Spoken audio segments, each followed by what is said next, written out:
दोस्तों सबसे पहले हम बात करेंगे कि प्लांट हार्मोन्स होते क्या हैं। प्लांट हार्मोन जैसे एनिमल्स में आपको हार्मोन मिलते हैं, उसी तरह आपको प्लांट्स में भी हार्मोन्स मिलते हैं। प्लांट हार्मोन का दूसरा नाम है फाइटो हार्मोन। फाइटो का मतलब होता है प्लांट। प्लांट हार्मोन छोटे और ऑर्गेनिक मॉलिक्यूल्स होते हैं, यानी ये काफ़ी छोटे मॉलिक्यूल्स होते हैं और दे आर ऑर्गेनिक, यानी नेचुरली सिंथेसाइज होते हैं प्लांट में। ये प्लांट के स्पेसिफिक टिश्यूज से बनते हैं, यानी कुछ खास टिश्यू इनको बनाते हैं प्लांट के।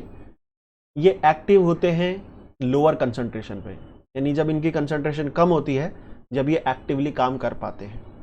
इनका बेसिक फंक्शन होता है किसी भी डेवलपमेंट को या ग्रोथ को या तो ये प्रमोट कर सकते हैं या ये इनहिबिट कर सकते हैं, यानी चाहो तो आप इससे ग्रोथ को प्रमोट करवा लो, चाहो तो आप इससे ग्रोथ को इनहिबिट करवा लो। इसके अलावा इनकी जो सिंथेसिस होती है और इनका जो ट्रांसपोर्ट होता है वो हमेशा लोकलाइज नहीं होता। जैसे इसका ये मतलब हुआ कि ज़रूरी नहीं है कि किसी प्लांट में कोई हार्मोन हमेशा किसी एक ही पॉइंट पे बने, ऐसा ज़रूरी नहीं है। वो प्लांट की अलग अलग स्टेजेस में depending on the development stage of the plant, कि प्लांट किस डेवलपमेंट की स्टेज पर है, अलग अलग जगहों पे बन सकता है। इसी तरह से इसका जो ट्रांसपोर्ट है वो भी हमेशा एक जैसा नहीं होता, depending on the stage of the plant change होता रहता है। तो इसका सिंथेसिस और इसका transport is not always localise. Next point, phyto hormone अपना असर जो दिखाते हैं वो लोकली भी दिखा सकते हैं और डिस्टेंटली भी दिखा सकते हैं। लोकली का मतलब है कि जैसे पैराक्राइन सिग्नलिंग आपने पढ़ी होगी, एक सेल है यहाँ पे, दूसरा सेल है यहाँ पे, तो हार्मोन एक सेल से निकल के अपने नियर बाय सेल पे काम कर सकता है लोकली, या डिस्टेंटली भी कर सकता है, बहुत दूर जाके कहीं भी काम कर सकता है वो। तो हार्मोन जो प्लांट के हैं वो काफ़ी डाइवर्सिफाइड वे में काम करते हैं। प्लांट हार्मोन की अगर हम बात करें तो बेसिकली दो कैटेगरी में डिवाइड होते हैं। एक को कहते हैं major group of phytohormone, एक को कहते हैं minor group of phyto hormone.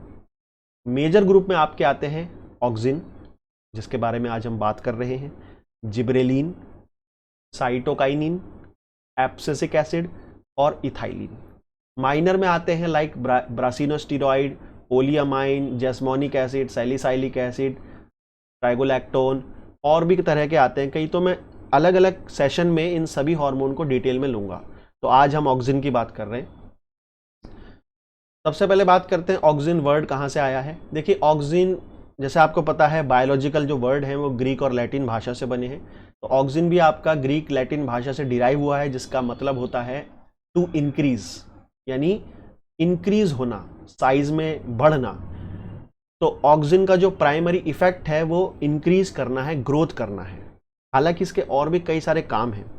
सबसे पहले ये हार्मोन डिस्कवर हुआ था by the person called as the Frits Went. Frits Went भाई साहब ने सबसे पहले इसको डिस्कवर किया था, और auxin he one of the first hormone discovered है प्लांट के अंदर। यानी प्लांट में जो सबसे पहले हार्मोन डिस्कवर हुआ था वो ऑक्सिन ही है। ऑक्सिन का जो डिस्कवरी है वो रिलेटेड है एक प्लांट के साथ जिसका नाम है एवेना सटाइवा। इस प्लांट के अंदर कोलियोप्टाइल पाया जाता है। इस प्लांट को ओट भी कहते हैं। तो इस ओट के कोलियोप्टाइल होते हैं, जैसे फॉर एग्जांपल अगर मैं आपको यहाँ दिखाता हूँ, मैं कलर चेंज कर लेता हूँ हाइलाइटर का। तो देखिए यहाँ पे आपको दो पेट्री डिश दिख रही हैं, पेट्री डिश ए, 1 सेकेंड,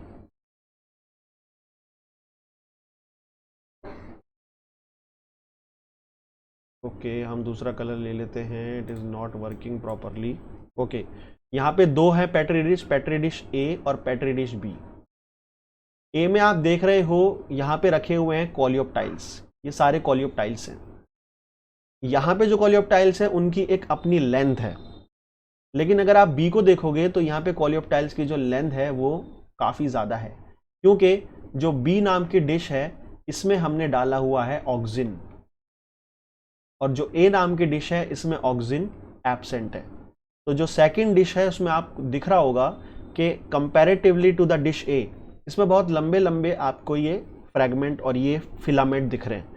तो ये इंक्रीज कर रहे हैं लेंथ को, जो कि ऑक्सिन बेसिकली काम करता है। This is the plant of एविना sativa, तरह से नजर आता है ये। तो एविना सटाइवा का जो सीड होता है वो अगर 4 दिन ओल्ड है, अगर सीड है, ग्रो कर रहा है, जर्मिनेट कर रहा है एवेना सटाइवा का, तो 4 दिन ओल्ड जो सीड होगा उसमें एक अपर स्ट्रक्चर डेवलप होता है जो एक तरह का शूट होता है, उसे बोलते हैं कोलियोप्टाइल। इसी कोलियोप्टाइल को अलग अलग स्टडी किया गया है और देखा गया है कि इस पर क्या असर पड़ता है लाइट का, और इसके अंदर कौन सा केमिकल जनरेट होता है जो इसमें असर दिखाता है। तो आइए देखते हैं इसके बारे में। तो डार्विन जो थे 1880 में वो कोलियोप्टाइल पर स्टडी कर रहे थे अपने बेटे फ्रांसिस के साथ। तो 1880 के दौरान इन्होंने क्या किया, डार्विन ने कोलियोप्टाइल लिया, जैसे आप यहाँ देख सकते हैं, और कोलियोप्टाइल पे लाइट बॉम्बार्ड करी। बेसिकली जो लाइट बॉम्बार्ड की गई है वो है ब्लू लाइट। तो एग्जाम में अगर आपसे पूछ लिया जाए कि कौन सी लाइट है जो बेंड करती है कोलियोप्टाइल को, तो answer will be the blue light.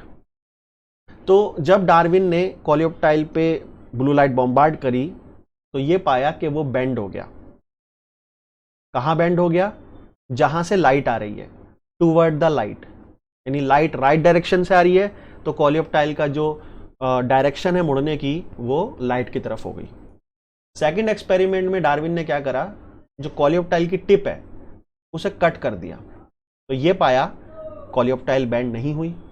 Third experiment में डार्विन ने कोलियोप्टाइल की जो टिप है उसे कवर कर दिया by the opaque cap. Opaque का मतलब है कि इसके द्वारा कोई लाइट पास नहीं की जा सकती, ये पारदर्शी नहीं है, लाइट क्रॉस नहीं कर सकती। तो इस कंडीशन में जब लाइट इस पर बॉम्बार्ड करी तो ये कर्वेचर नहीं हुआ, बेंड नहीं हुआ। तो इस एक्सपेरिमेंट से ये कंक्लूड किया गया डार्विन के द्वारा कि जो कोलियोप्टाइल है उसमें जो लाइट का सिग्नल है वो टिप पर जनरेट होता है और फिर वो नीचे ट्रैवल करता है जिससे कि वो कोलियोप्टाइल को बेंड कर देता है। तो ये कंक्लूड हुआ आपका डार्विन के द्वारा। इसके अलावा और भी एक्सपेरिमेंट हुए। उसके बाद बॉयसन जेनसन नाम के 2 व्यक्ति आए 1913 में, इन्होंने भी इसी तरह का एक्सपेरिमेंट किया। इन्होंने क्या करा, इन्होंने एक माइका की शीट ले ली, पतली सी कोई शीट ले ली माइका की, और उसे लगा दिया कोलियोप्टाइल में, हाफ कोलियोप्टाइल में। जैसे फॉर एग्जांपल ये कोलियोप्टाइल था तो इसके आधे हिस्से में लगा दिया इस तरह से, जैसे यहाँ आपको दिख रहा है, और फिर यहाँ से लाइट बॉम्बार्ड करी। तो जब यहाँ लाइट बॉम्बार्ड करी तो ये पाया कर्वेचर नहीं हुआ, ये बेंड नहीं हुआ। इसके अलावा सेकंड एक्सपेरिमेंट में इन्होंने क्या करा, जो कोलियोप्टाइल था उसके सामने की तरफ माइका की शीट लगा दी जहाँ से लाइट आ रही थी, और फिर ये पाया कि वो बेंड हो गया। जिससे ये पता चलता है कि जो वो केमिकल है, जो वो सिग्नल है, वो लाइट आने की डायरेक्शन से ऑपोजिट डायरेक्शन में बनता है, यानी जहां से लाइट आ रही है उसके ऑपोजिट जगह वो जा रहा है। क्योंकि पहले वाला एक्सपेरिमेंट में माइका की शीट थी जो रोक देती थी उसको, ठीक है। उसके बाद इन्होंने क्या किया, कोलियोप्टाइल की टिप को रिमूव कर दिया, रिमूव करके उसके नीचे लगा दिया एक जिलेटिन का ब्लॉक। जिलेटिन एक कार्बोहाइड्रेट है जो किसी भी केमिकल को अलाउ करेगा अपने से क्रॉस करना, या उसके अंदर केमिकल चला जाएगा।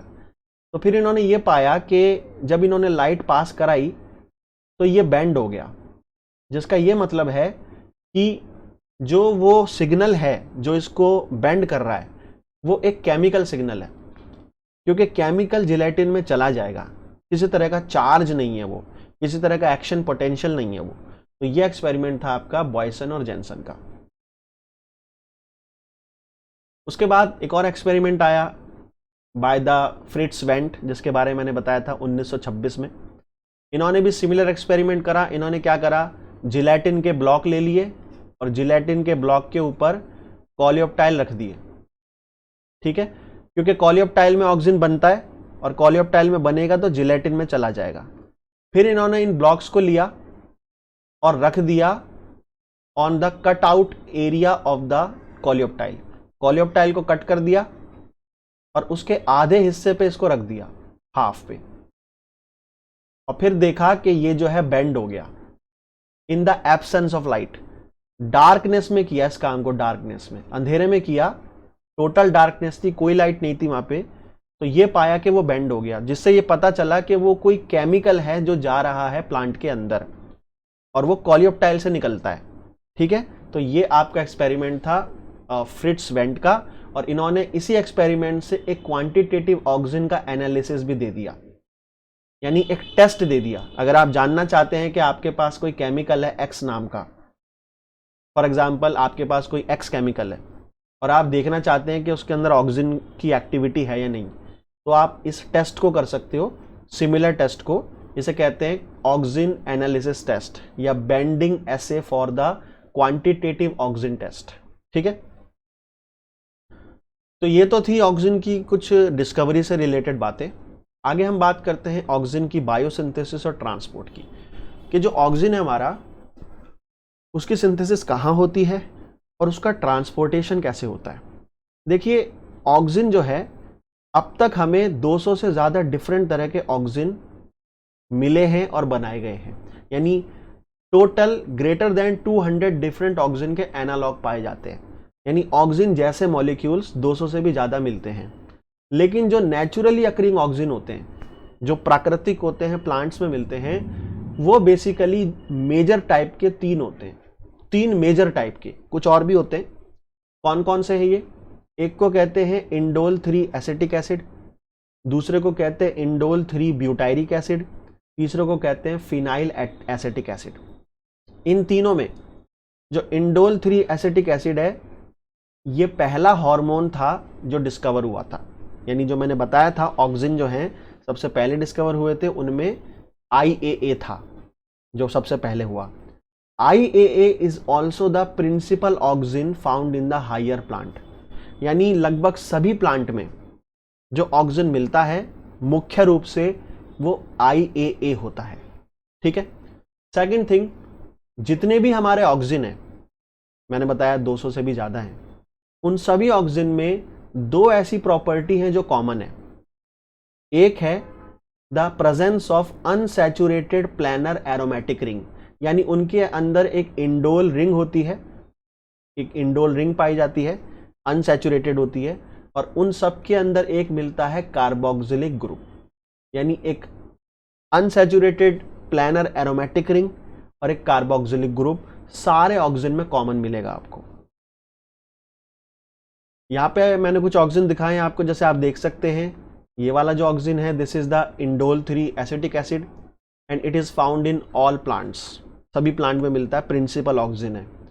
दूसरा है for example 4 chloro indole 3 acetic acid. ठीक है, इसमें इंडोल रिंग है और कार्बोक्सिलिक ग्रुप भी है, शॉर्ट में कहते हैं 4ClIAA। It is found in P। ये कुछ प्लांट में मिलता है, सब में नहीं मिलता। फॉर एग्जाम्पल मटर, P में मिलता है। इसके अलावा थर्ड जो मैंने बताया, इंडोल 3 ब्यूटायरिक एसिड। इंडोल यानी presence of aromatic ring, benzene ring भी है, ये मिलता है कॉर्न और मस्टर्ड के अंदर। तो ये कुछ एग्जाम्पल हैं जो बहुत इंपॉर्टेंट है फॉर द एग्जाम, क्योंकि आपसे एग्जाम में पूछ सकता है वो। जैसे मान लो DBT में पूछ लिया, CSIR में पूछ लिया कि भाई बताओ मटर के अंदर कौन सा ऑक्सीजन मिलता है, P के अंदर, तो यहाँ पे लिखा हुआ है 4 chloro indole 3 acetic acid. Corn और मस्टर्ड में इंडोल 3 ब्यूटायरिक एसिड। ऑक्सीजन 2 तरह के होते हैं डिपेंडिंग ऑन देयर सिंथेसिस। एक होते हैं नेचुरल, एक होते हैं सिंथेटिक। नेचुरल में आपके आते हैं indole 3 acetic acid, indole propionic acid, indole butyric acid, phenyl acetic acid. Synthetic oxygen ऐसे होते हैं जो आर्टिफिशियली बनाए जाते हैं। इसमें आता है 2,4-D, that is two four dichlorophenoxy acetic acid, 2,4,5-T, that is two four five trichlorophenoxy acetic acid, NaA, naphthalene acetic acid, and fourth one is methoxy 3,6 dichlorobenzoic acid. It is also called as the dicamba. ये सारे synthetic हैं। तो exam में पूछ लेते हैं कभी कभी कि बताइए which of the following is natural, is synthetic, इस तरह से। और भी कई तरह के ऑक्सीजन पाए जाते हैं जो मैंने यहाँ दिखाए हैं। इनके नाम बता रहा हूँ मैं आपको, इनके स्ट्रक्चर याद नहीं रखने, आपको सिर्फ नाम याद रखने।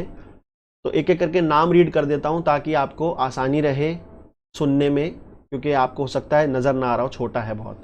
तो यहाँ पे लिखा है indole 3 acetic acid, indole 3 butyric acid, phenyl acetic acid, indole 3 acetamide, indole 3 acetaldehyde, indole 3 ethanol, anthranilate, it is also a type of auxin, indole 3 acetaldoxime, indole 3 acetonitrile, indole 3 pyruvate, tryptamine, ठीक है, tryptamine यानी tryptophan से आया है, आगे बताऊंगा, indole 3 lactic acid और L tryptophan. ये सारे नाम याद रख लेना, एग्जाम में पूछ सकता है। आगे हम बात करते हैं the auxin location and the site of synthesis, यानी कि ऑक्सिन कहाँ मिलता है सेल में और कहाँ सिंथेसाइज होता है। ये दो चीज़ों पे बात करेंगे। सबसे पहले बात करते हैं कि ऑक्सिन सिंथेसाइज कहाँ होता है। तो देखिए, प्लांट के अंदर ऑक्सिन की सिंथेसिस की कुछ मेजर साइट्स हैं। मेजर यानी वहाँ तो बनेगा ही बनेगा, अदर टिश्यू में भी बन सकता है। प्लांट का ऑलमोस्ट ऑल टिश्यू ऑक्सिन बना सकता है। सबसे पहली चीज, प्लांट के लगभग सभी सेल्स ऑक्सिन को सिंथेसाइज कर सकते हैं, लेकिन मेजर साइट ऑक्सिन की क्या है? First is shoot apical meristem, तो आपने देखा होगा इस तरह से नजर आती है, सैम बोलते हैं उसे। तो SAM is the major site for the auxin synthesis. Young leaves, young leaf का मतलब है बिल्कुल यंग लीफ है, जवान जवान जवान पत्ते बन रहे हैं, young leaves. Developing fruit and developing seed, develop होने वाला जो फ्रूट होता है, फॉर एग्जांपल स्ट्रॉबेरी, सीड्स होते हैं, उनमें भी ऑक्सिन मेजरली पाया जाता है। ठीक है, आगे बात करते हैं लोकेशंस की, कि सेल में कहां कहां मिलता है ऑक्सिन। देखिए, ऑक्सिन आपको सेल में क्लोरोप्लास्ट में भी मिल सकता है, साइटोप्लाज्म में भी मिल सकता है, वो आपको फ्री फॉर्म में भी मिल सकता है और कंजुगेटेड फॉर्म में मिल सकता है। कंजुगेटेड का मतलब होता है कि जो ऑक्सिन है वो बाइंड किया हुआ है किसी केमिकल के साथ, कंजुगेटेड फॉर्म। और फ्री फॉर्म का मतलब है कि ऑक्सिन बिल्कुल फ्री है, तो कंजुगेटेड भी मिल सकता है, फ्री भी मिल सकता है। अगर कंजुगेटेड मिलता है तो हो सकता है हाई मॉलिक्यूलर वेट कंपाउंड के साथ कंजुगेटेड मिले, या लो मॉलिक्यूलर वेट कंपाउंड के साथ कंजुगेटेड मिले। हाई मॉलिक्यूलर वेट में आते हैं for example glycoproteins, low molecular weight में फॉर एग्जांपल ग्लूकोज, तो बाइंडेड फॉर्म में भी पाया जाता है। एंड बाइंडेड फॉर्म सबसे ज्यादा मिलती है साइटोसोल में। ये सारे क्वेश्चन हैं पार्ट बी के। जैसे फॉर एग्जांपल यहां मैं कुछ एग्जांपल दिखाऊं आपको, तो this is the indole 3 acetic acid IAA। अगर ये कंबाइन हो जाए एस्पार्टिक एसिड से, एस्पार्टेट, तो बन जाता है indole acetyl aspartate, it is the conjugated form. इसके अलावा IAA अगर कंबाइन हो जाए UDP ग्लूकोज के साथ, UDP ग्लूकोज, तो बनाता है indole acetyl beta D glucose. और अगर इसके साथ आपका कंबाइन हो जाए मायो आइनोसिटोल, मायो आइनोसिटोल भी एक कंपाउंड होता है, तो बन जाएगा इंडोल एसिटाइल 2 ऑर्थो मायो आइनोसिटोल। तो ये कंजुगेटेड फॉर्म है आपकी किसकी? ऑक्सिन की। इस वाले पर्टिकुलर फिगर में आपको मैं दिखाना चाह रहा हूं कि जो यंग लीफ होती है, जवान लीफ, जवान पत्ती, उसमें ऑक्सिन कहां बनता है। तो यंग लीफ में ऑक्सिन बनता है टिप पर, टिप पर। अभी आपको दिख रहा होगा इस डायग्राम में, ये एक लीफ का सरफेस है जो थोड़ा जूम करके दिखाया है, जूम इन करके।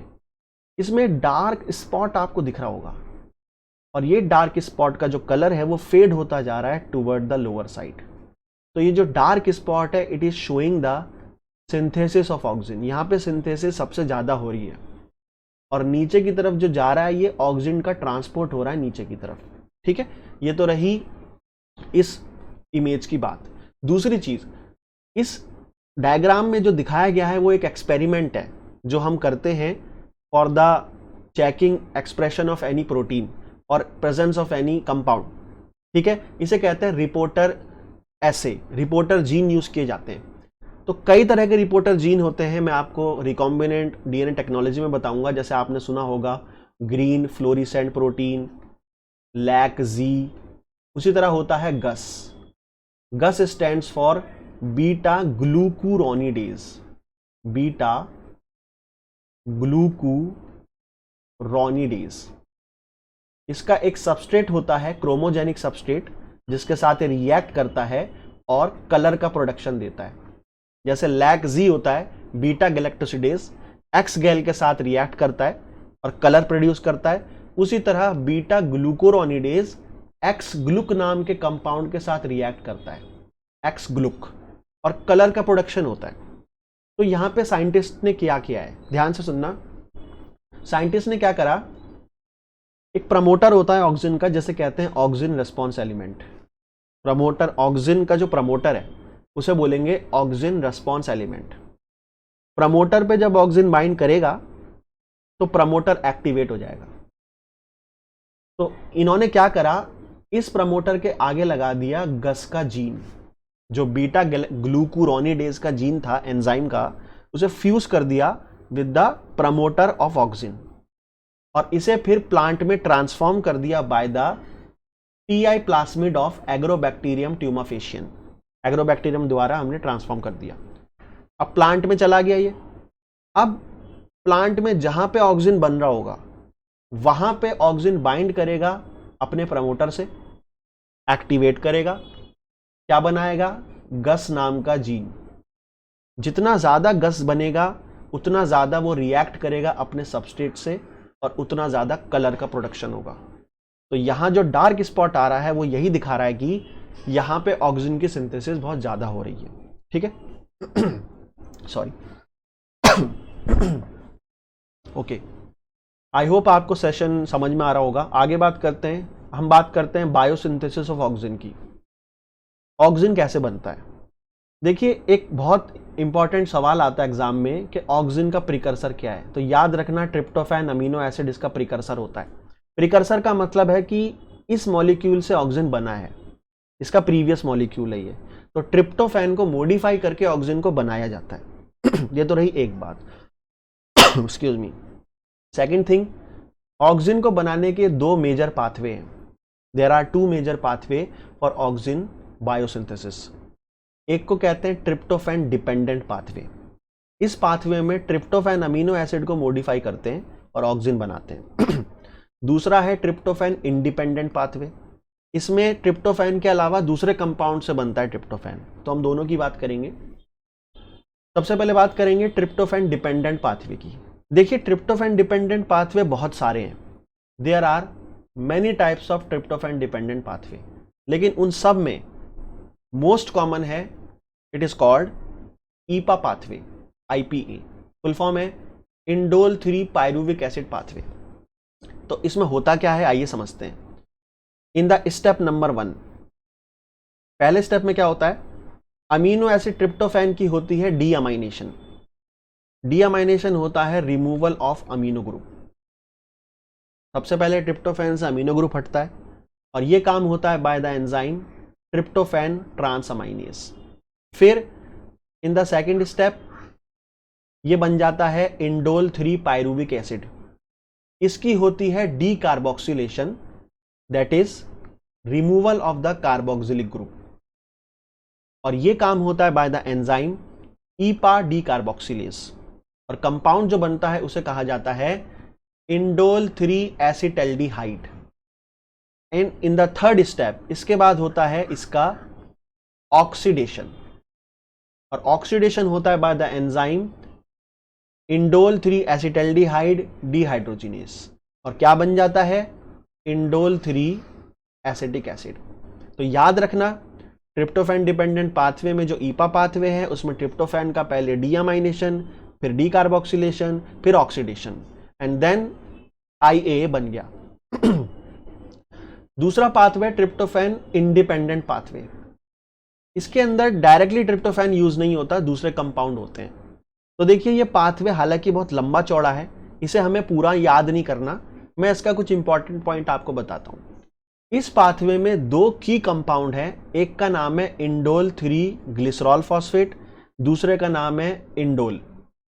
ये दोनों कंपाउंड जो होते हैं ये कन्वर्ट हो जाते हैं इनटू ईपा, इंडोल 3 पायरुविक एसिड, और इंडोल 3 एसिटोनाइट्राइल, और ये दोनों कंपाउंड फिर बना सकते हैं ऑक्सिन को।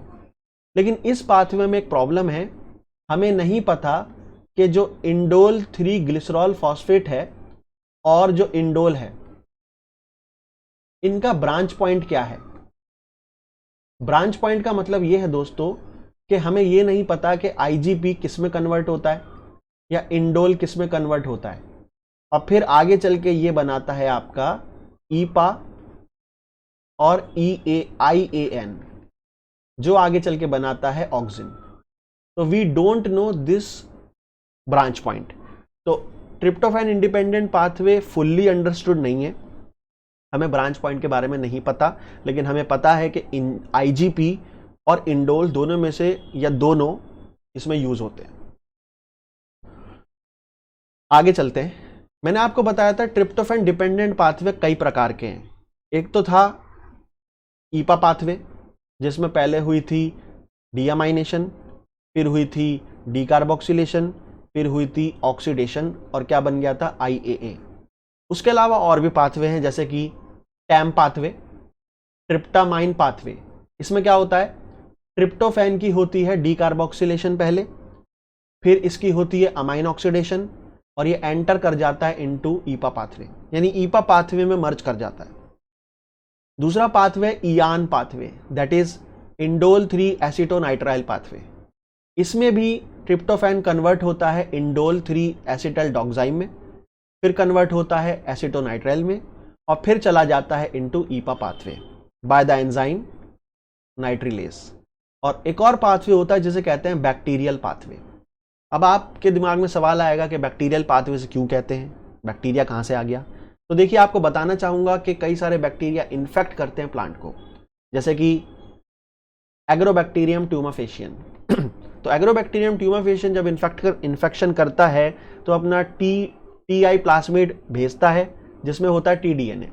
तो TI प्लाज्मिड का TDNA जाता है, जिसमें होते हैं ऑक्सिन साइटोकाइनिन के जीन्स, वो बनवाते हैं ऑक्सिन को, तो उसे कहते हैं बैक्टीरियल पाथवे। देखिए, ऑक्सिन की सिंथेसिस के अलावा ऑक्सिन की डिग्रेडेशन भी होती है।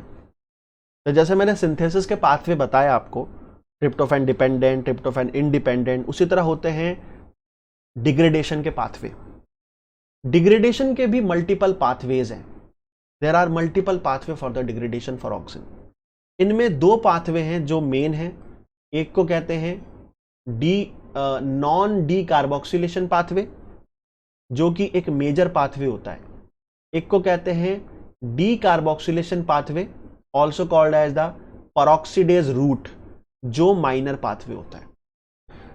डी कार्बोक्सिलेशन पाथवे में क्या होता है, डी कार्बोक्सिलेशन पाथवे में डी कार्बोक्सिलेशन की जाती है।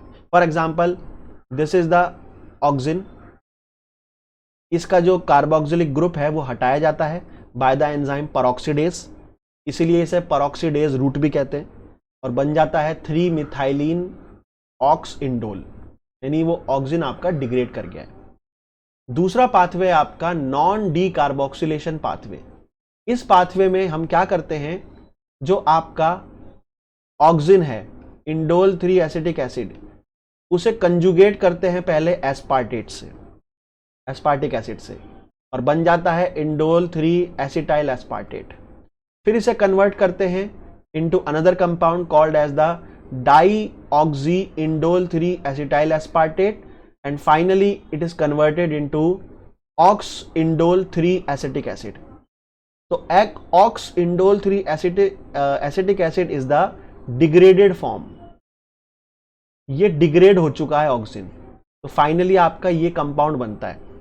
तो एग्जाम में पूछ सकता है आपसे, वो क्या पूछ सकता है कि नॉन डी कार्बोक्सिलेशन पाथवे में फाइनल प्रोडक्ट क्या बनता है। तो फाइनल प्रोडक्ट आपका यही है ऑक्स इंडोल 3 एसिटिक एसिड, ये आपको याद रखना है। अब हम आगे बात करते हैं रिगार्डिंग द ऑक्सिन ट्रांसपोर्ट, यानी मैं यहां पे बताने जा रहा हूं कि प्लांट में ऑक्सिन का ट्रांसपोर्टेशन कैसे होता है। देखिए, ऑक्सिन जनरली प्लांट में 2 पाथवे से ट्रांसपोर्ट होता है।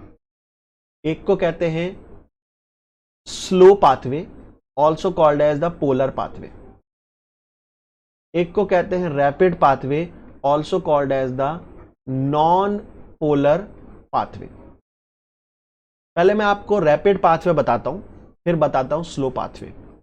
रैपिड पाथवे होता है लॉन्ग डिस्टेंस में, यानी it is from source to sink, यानी यहां पे ऑक्सिन बन रहा है और यहां पे ऑक्सिन डायरेक्टली पहुंच रहा है from its high concentration to low concentration. तो ये आपका लॉन्ग डिस्टेंस होता है।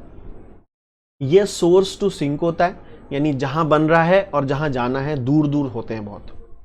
ये नॉन पोलर होता है। नॉन पोलर का मतलब है it is multidirectional, it can be bidirectional, अलग अलग डायरेक्शन में जा सकता है।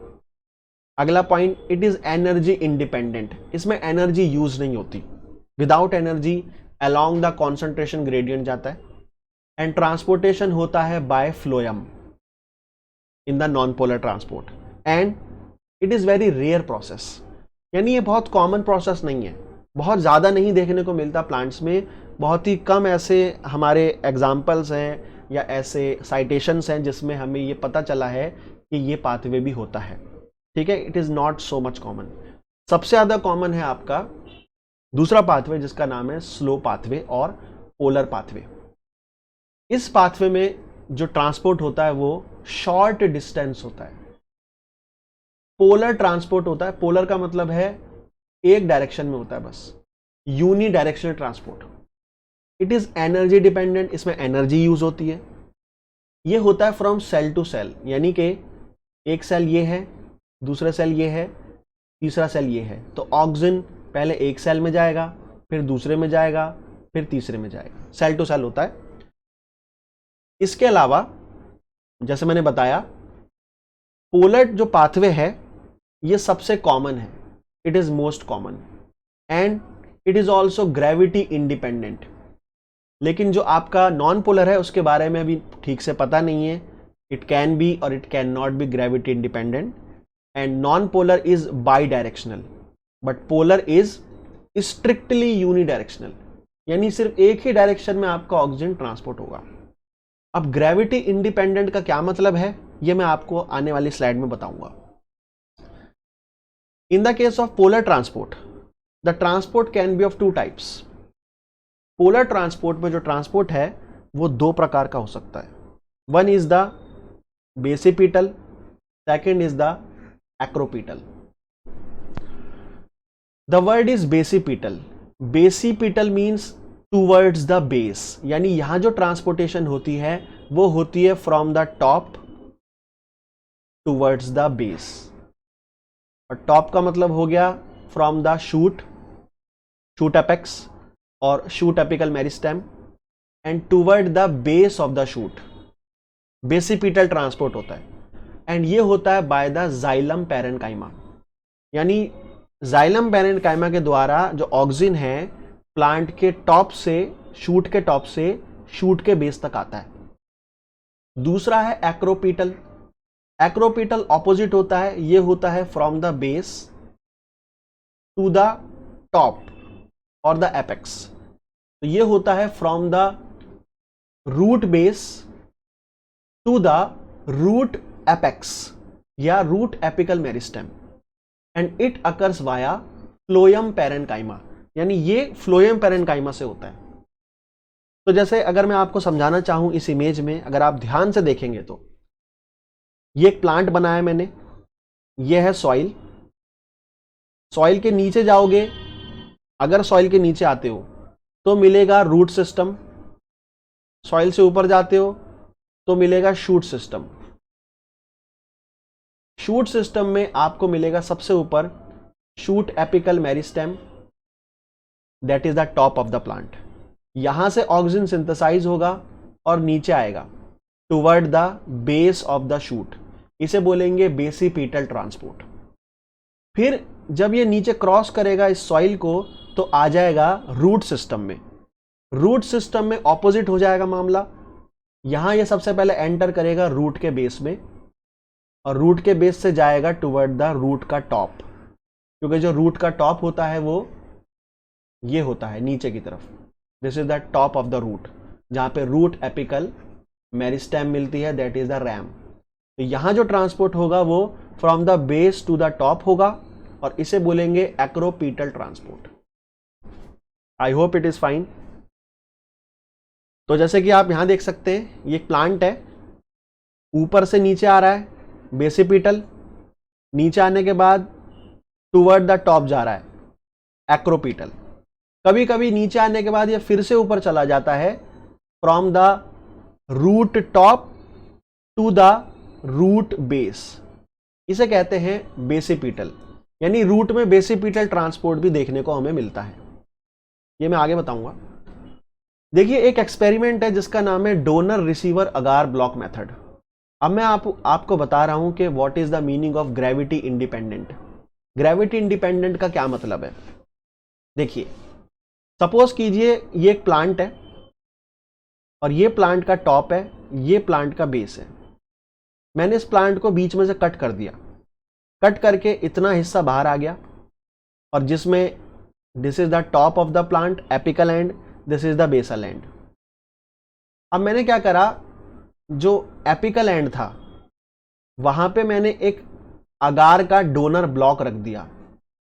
अगार जो होता है उसमें रेडियो लेबल ऑक्सीजन है, तो अगार में मैंने रेडियो लेबल ऑक्सीजन डाला और इसके टॉप पे रख दिया और फिर देखा ऑक्सीजन कहां जा रहा है। तो मैंने ये पाया ऑक्सीजन आपका डोनर से नीचे जा रहा है टुवर्ड द रिसीवर।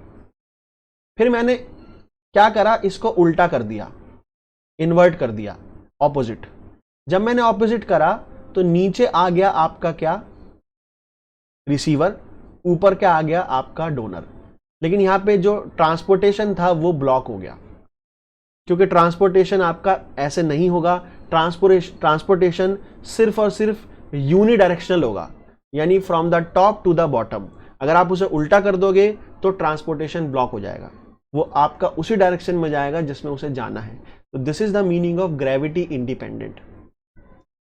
एक और एग्जांपल आपको समझाता हूं ग्रेविटी इंडिपेंडेंट का। देखिए ग्रेविटी इंडिपेंडेंट का मतलब ये होता है, मैं आपको अगर ध्यान से समझाऊं, मान लीजिए कि ये आपका प्लांट है,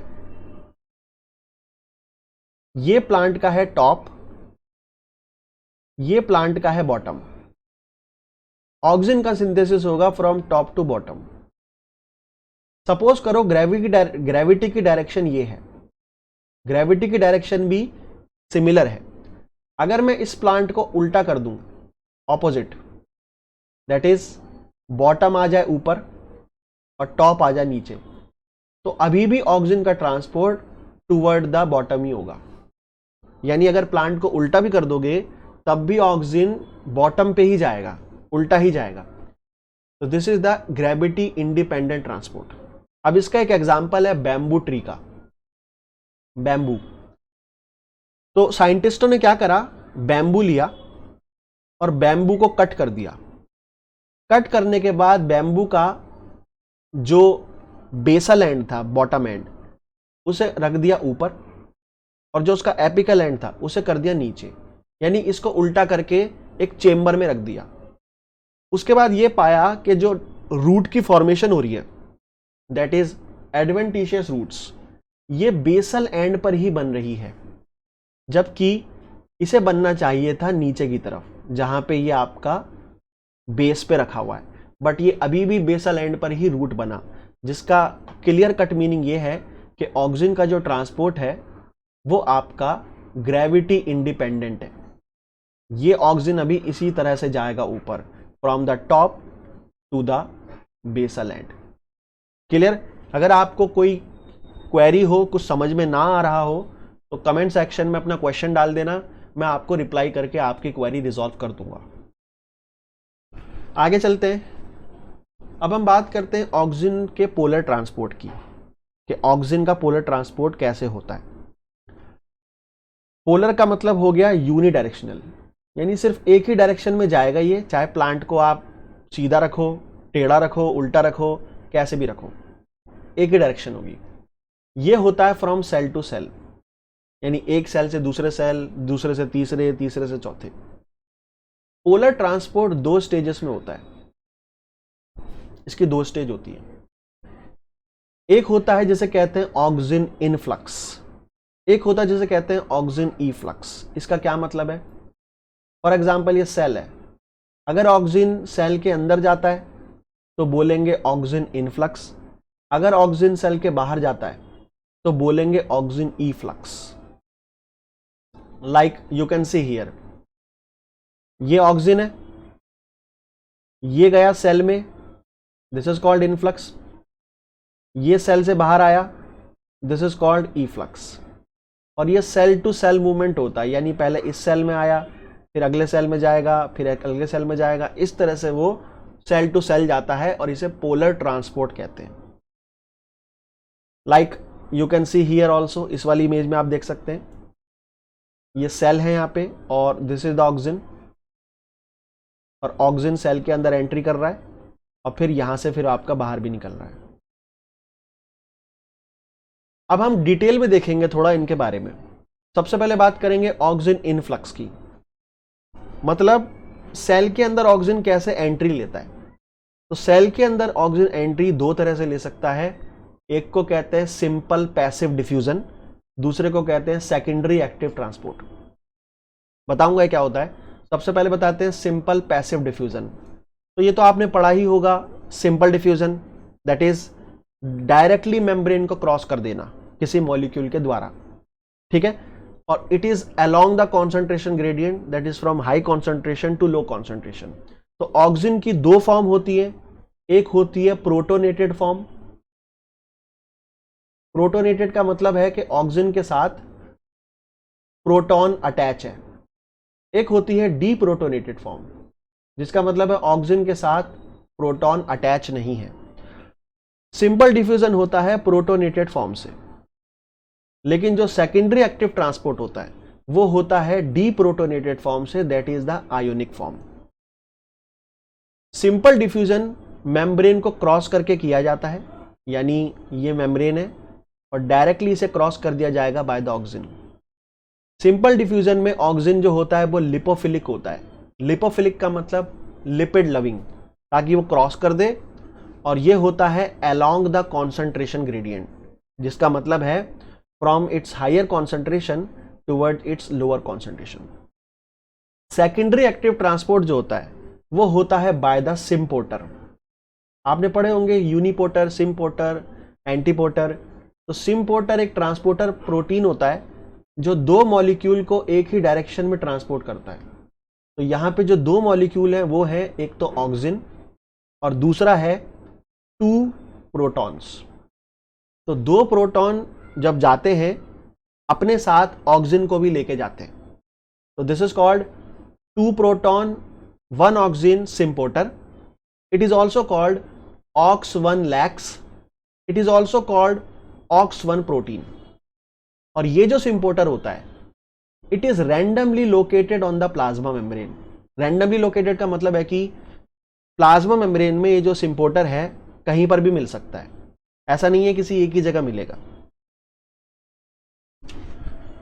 लाइक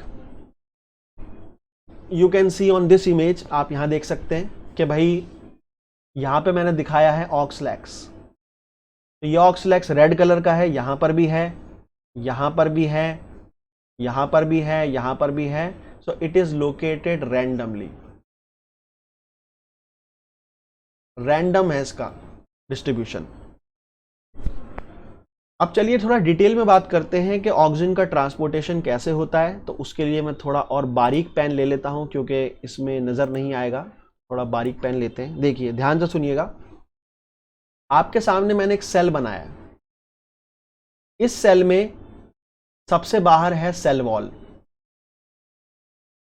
सबसे बाहर क्या है? Cell wall. अंदर है plasma membrane. This is the plasma membrane. देखिए प्लाज्मा मेम्ब्रेन पे एक पंप लगा रहता है जिसे कहते हैं प्रोटॉन एटीपीएस। प्रोटॉन एटीपीएस का मतलब है it is a transporter of proton, और ये एनर्जी का यूज करता है, यानी एक्टिव ट्रांसपोर्ट करता है। तो प्रोटॉन एटीपीएस क्या करता है? सेल के साइटोसोल से प्रोटॉन को ट्रांसपोर्ट करता है इनटू द सेल वॉल। तो जब हाइड्रोजन आयन साइटोसोल से सेल वॉल में जाएगा तो सेल वॉल में हाइड्रोजन आयन की कॉन्सेंट्रेशन बढ़ जाएगी और सेल वॉल का जो पीएच है वो कम हो जाएगा। तो सेल वॉल का पीएच हो जाएगा एसिडिक। ठीक है, क्योंकि हाइड्रोजन आयन की कंसेंट्रेशन अगर बढ़ती है तो पीएच कम हो जाता है। इसके ऑपोजिट साइटोप्लाज्म में होगा, जहां पे हाइड्रोजन आयन की कॉन्सेंट्रेशन कम थी, तो यहां पे पीएच हो जाएगा basic, that is greater than 7। तो साइटोसोल में पीएच होता है 7 से ज्यादा, सेल वॉल में होता है 7 से कम, 5 के आसपास होता है। अब दूसरी चीज क्या होगी, जो सेल वॉल है उसमें मिलेगा ऑक्सीजन, लेकिन सेल वॉल में आपको पता है कि हाइड्रोजन आयन की कॉन्सेंट्रेशन ज्यादा है, तो ऑक्सीजन के साथ हाइड्रोजन आयन अटैच हो जाएगा क्योंकि उसकी कॉन्सेंट्रेशन ज्यादा है, प्रोटोनेशन होगी। प्रोटोनेशन होके बन जाएगा क्या, protonated form. Protonated form diffuse करके आ जाएगी कहां पे, साइटोप्लाज्म में। ये तो रही एक बात। दूसरी बात, यहां पे लगे होंगे सिम्पोर्टर भी, प्लाज्मा मेम्ब्रेन पर सिम्पोर्टर लगे हुए हैं। सिम्पोर्टर लेकर आएंगे आयोनिक फॉर्म को, नेगेटिवली चार्ज ऑक्सीजन को, क्योंकि आयोनिक फॉर्म मेम्ब्रेन को क्रॉस नहीं कर सकती। आयंस को अगर क्रॉस कराना है तो आपको किसी तरह का ट्रांसपोर्टर चाहिए ही चाहिए। तो यहां पे सिम्पोर्टर होगा जिसमें मदद करेगा हाइड्रोजन आयन उसकी। तो 2 हाइड्रोजन आयन आएंगे, तब जाके वो एक लेकर आएंगे ऑक्सीजन को, और इस तरह से आयोनिक फॉर्म भी अंदर आ जाएगी। सेकंड थिंग क्या होगा, साइटोप्लाज्म का जो पीएच है वो बेसिक है, that is the greater than 7, जिसका मतलब है हाइड्रोजन आयन की कॉन्सेंट्रेशन कम है। तो कम कॉन्सेंट्रेशन पे हाइड्रोजन आयन करता है डीप्रोटोनेशन, यानी हाइड्रोजन आयन हट जाता है अपनी जगह से। तो जो लिपोफिलिक फॉर्म आई थी अंदर, वो यहां पे डिसोसिएट होके अगेन आयोनिक फॉर्म में कन्वर्ट हो जाएगी। तो इसका मतलब ये हुआ साइटोसोल में आयोनिक फॉर्म ज्यादा मिलेगी हमें, और सेल वॉल में लिपोफिलिक फॉर्म ज्यादा मिलेगी। क्लियर? अब बात करते हैं what is secondary active transport, क्योंकि आपके दिमाग में ये सवाल आ सकता है कि भाई सेकेंडरी एक्टिव ट्रांसपोर्ट क्या होता है, हमें तो नहीं पता। तो आइए समझते हैं। देखिए, एक होता है जिसे कहते हैं primary active transport. Primary active transport में डायरेक्टली एनर्जी का यूज होता है।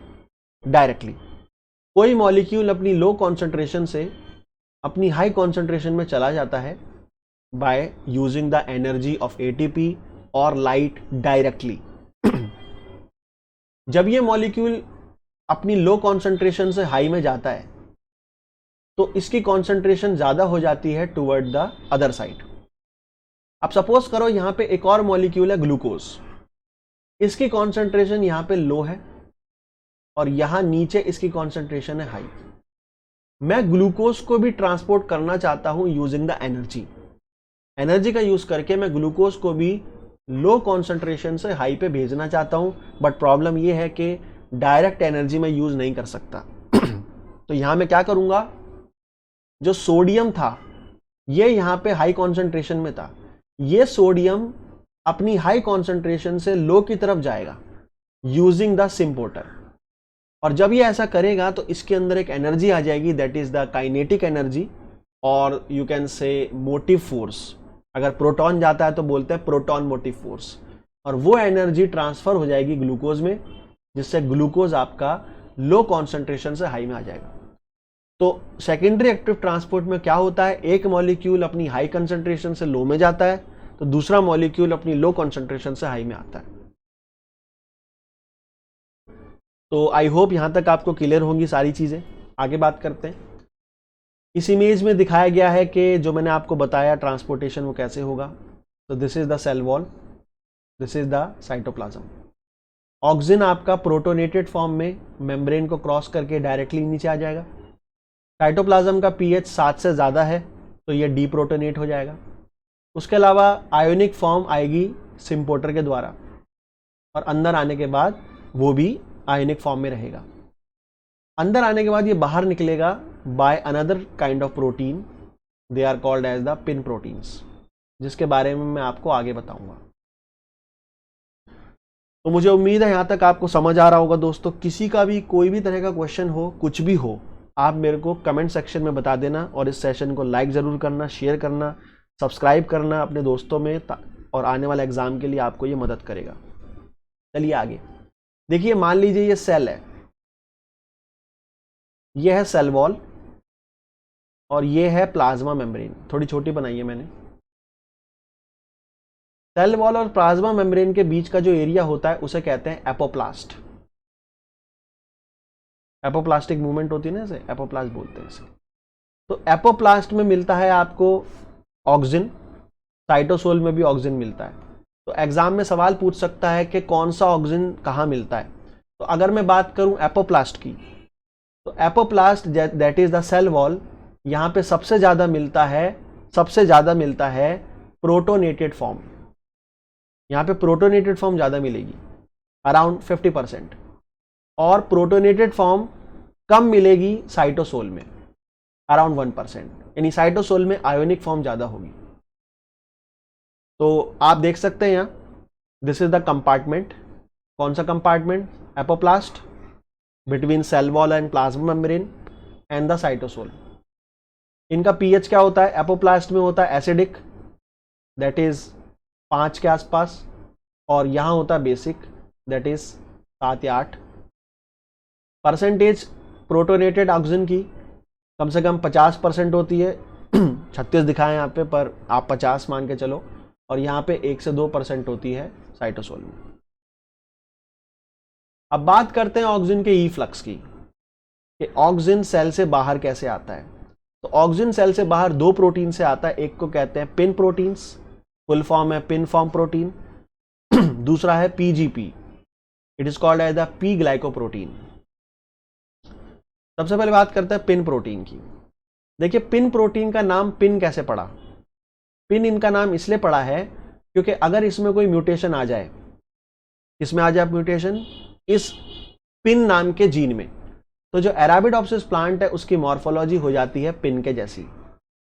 जैसे for example you can see here, ये एक अरेबिडोप्सिस का प्लांट है और इसमें म्यूटेशन है पिन प्रोटीन में, पिन 1 में, और ये हो गया है बिल्कुल जैसे कि कोई नीडल होती है, कोई पिन होती है, उसके जैसा इसका मॉर्फोलॉजी हो गया। तो यहीं से नाम पड़ा है पिन प्रोटीन्स। तो पिन प्रोटीन के बारे में जनरल पॉइंट्स क्या हैं? They are transmembrane protein. Transmembrane का मतलब है दे क्रॉस द मेम्ब्रेन। कितनी बार क्रॉस करते हैं? ये मेम्ब्रेन को क्रॉस करते हैं लगभग 10 से 12 बार, तो 10 to 12 पास कंडीशन होती है। इनका नाम पिन इसलिए पड़ा due to the pin shape appearance in the mutation in the pin gene. इनका जो लोकलाइजेशन होता है वो एसिमेट्रिक होता है। एसिमेट्रिक का मतलब है सेल के अंदर पिन प्रोटीन सिर्फ बेसल एंड पे मिलते हैं। सेल का एक एंड होता है बेसल, एक होता है एपिकल, यानी ऊपर का नीचे का। तो पिन प्रोटीन सिर्फ बेसल पे मिलते हैं, यानी एसिमेट्रिक मिलते हैं, also called polar distribution, unidirectional. Pin protein कई तरह के होते हैं। There are approximately 8 different type of pin protein. ये एक टिपिकल पिन प्रोटीन है, इसका एन टर्मिनल भी साइटोप्लाज्म में होता है और इसका सी टर्मिनल भी साइटोप्लाज्म में होता है। जैसे मैंने बताया it is 10 to 12 pass condition. अगर आप इसे काउंट करोगे तो 10 या 12 होगा ये। और इनके सेंटर में एक होता है hydrophilic loop. Hydrophilic loop centre में मिलता है, जो इंपॉर्टेंट होता है ऑक्सीजन के ट्रांसपोर्टेशन के लिए। फॉर एग्जाम्पल ये एक सेल है, ये सेल का एपेक्स है टॉप, ये सेल का बेस है बेसल एंड। तो पिन प्रोटीन आपको सेल के बेसल एंड पे मिलते हैं। इस इमेज में आपको दिखाया गया है the localization of pin protein. तो आपको दिख रहा होगा ये सारे सेल हैं, ठीक है। एक बार मैं कलर चेंज करने की कोशिश करता हूं क्योंकि अभी हुआ नहीं था।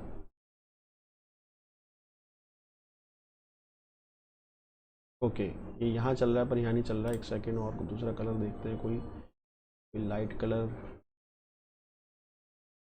चलिए कोई नहीं, हम अपना वाला ही कलर ले लेते हैं जो चल रहा था।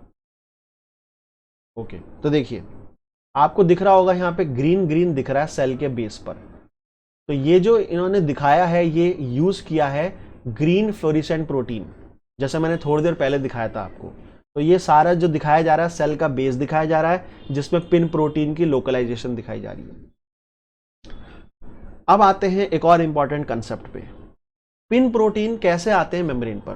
तो मैं आपको समझाता हूं। मान लो ये सेल है, ध्यान से सुनिएगा, ये सेल है, सेल में यह न्यूक्लियस है, हमें पता है न्यूक्लियस में डीएनए होता है जिस पर जीन होते हैं। तो मान लो इस पर जीन है पिन का, पिन प्रोटीन का जीन है। ये जीन ट्रांसक्राइब होता है और इसका एमआरएनए साइटोप्लाज्म में आता है। फिर इसका क्या होता है, प्रोटीन बनता है।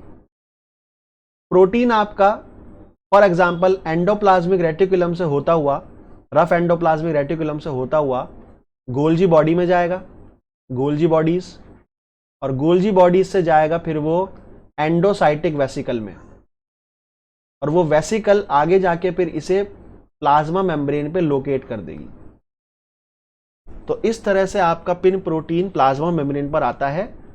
डीएनए से पहले एमआरएनए बना, एमआरएनए रफ एंडोप्लाज्मिक रेटिकुलम में ट्रांसलेट हुआ, रफ एंडोप्लाज्मिक रेटिकुलम के अंदर उसका पैकेजिंग हुई, गोल्जी एपरेटस में गया, पैकेज हुआ, वेसिकल से होता हुआ मेम्ब्रेन पे जाके अटक गया, मेम्ब्रेन पे आके आ गया। But pin protein do not remain permanent on the plasma membrane. Pin protein जो होते हैं वो हमेशा प्लाज्मा मेम्ब्रेन पे नहीं रहते, दे आर कॉन्टिन्यूअसली रिसाइकलिंग। उनका रिसाइकल होता रहता है। रिसाइकल का मतलब यह है कि फॉर एग्जांपल ये मेम्ब्रेन है, तो मेम्ब्रेन पे अगर कोई पिन प्रोटीन होगा तो वो वापस चला जाएगा पीछे, पीछे जाने के बाद दोबारा एक नया पिन प्रोटीन आ जाएगा या यही वाला रिसाइकल हो जाएगा और फिर से आ जाएगा मेम्ब्रेन पे। तो इनका आना जाना लगा रहता है मेम्ब्रेन पे, ये परमानेंटली नहीं होते वहां। अब देखिए एक एक्सपेरिमेंट है जिसमें यह दिखाया गया है कि आप पिन प्रोटीन को कैसे ब्लॉक कर सकते हो। एक कंपाउंड है जिसका नाम है ब्रिफेल्डिन ए, ये सेल बायोलॉजी में आप पढ़ते हो। ब्रिफेल्डिन ए नाम का कंपाउंड होता है। इस कंपाउंड का काम होता है, ये इनहिबिट करता है the vesicle docking at the plasma membrane. Plasma membrane पे जो वेसिकल जा रही हैं उन्हें रोक देगा। जो गोल्जी वेसिकल्स होती हैं, गोल्जी एपरेटस की वेसिकल्स हैं या कुछ एंडोजोमल वेसिकल हैं, ये जो ड्रग है, ये जो केमिकल है, उन्हें ब्लॉक कर देगा वेसिकल ट्रांसपोर्ट को। तो अगर पिन प्रोटीन जा रहा है वेसिकल में और मैं उस सेल को ट्रीट कर दूं पिन प्रोटीन को ब्रिफेल्डिन से, तो ब्रिफेल्डिन पिन प्रोटीन के जाने को ब्लॉक कर देगा, जिससे आपको जो ग्रीन कलर है वो नजर आएगा सेल के सेंटर में। तो आप देखिए, आपको ये सर्कुलर डॉट दिख रहे होंगे, दिख रहे हैं? कमेंट सेक्शन में बता दीजिए सर्कुलर डॉट। ये सर्कुलर डॉट बता रहे हैं कि जो पिन प्रोटीन है वो सेल के बीच में अटक गया है। ठीक है, ये बताते हैं चीज को कि पिन प्रोटीन का लोकलाइजेशन रुक गया है। अगर मैं इसे वॉश कर दूं विद द बफर, क्योंकि मैंने अंदर क्या डाला है, अंदर मैंने ब्रिफेल्डिन ए डाला है। अगर मैं इसे वॉश कर दूं विद द बफर तो दोबारा से पिन प्रोटीन की लोकलाइजेशन रीस्टोर हो जाएगी। तो ये देखिए, आप देख रहे हैं मैंने एक बफर से वॉश कर दिया। एक स्पेशल काइंड ऑफ बफर है जो ब्रिफेल्डिन ए को हटा देगा। तो ब्रिफेल्डिन ए रिमूव हो गया, तो आप देख सकते हैं दोबारा से पिन प्रोटीन अपने जगह पर आ गया है। अब दोबारा अपनी जगह पे आया है तो दोबारा रिसाइकल हो रहा होगा, है ना। अब सपोज करो मैं इसे दोबारा एक और ड्रग से ट्रीट कर दूं। एक और ड्रग है जिसका नाम है cytochalasin D. Cytochalasin D is the inhibitor of actin polymerization. Actin की पॉलीमराइजेशन को रोकेगा ये, क्योंकि जो वेसिकल्स हैं जब वो ट्रांसपोर्ट होते हैं तो उनके ट्रांसपोर्टेशन में साइटोस्केलेटन का इंपॉर्टेंट रोल होता है। अगर एक्टिन की पॉलीमराइजेशन ब्लॉक हो जाएगी तो वेसिकल का ट्रांसपोर्टेशन ब्लॉक हो जाएगा। तो अगर मैं इसे दोबारा ट्रीट कर दूं साइटोचैलेसिन डी से, तो आप देख सकते हैं अगेन यहां पे सर्कुलर डॉट दिख रहे हैं, दिख रहे हैं सर्कुलर डॉट। इसका मतलब यह है ये फिर से इनहिबिट हो गया। तो इस एक्सपेरिमेंट से पता चल रहा है कि रिसाइकलिंग हो रही है पिन प्रोटीन की। ओके, पिन प्रोटीन कई तरह के होते हैं, जिसमें 3 तरह के प्रोटीन हैं जो मेन है। एक को कहते हैं पिन 1, पिन 2 और पिन 3। इनके क्या क्या फंक्शन है? जो पिन 1 प्रोटीन है वो ऑक्सिन को लेकर आता है फ्रॉम टॉप टू बॉटम, यानी पिन 1 ऑक्सिन को टॉप से बॉटम तक लाएगा। जो पिन 2 है इसका काम होता है ऑक्सीजन को लेके जाना from bottom to upper side, यानी फ्रॉम बॉटम टू टॉप या ऊपर की तरफ, वो लेके जाता है पिन 2। और पिन 3 जो होता है, pin 3 it is located in the root cap area. ये रूट कैप के एरिया में मिलता है और इसका काम होता है मल्टी डायरेक्शनली भेजना ऑक्सीजन को। तो ऑक्सीजन को ये अलग अलग डायरेक्शन में भेज सकता है फ्रॉम द रूट कैप।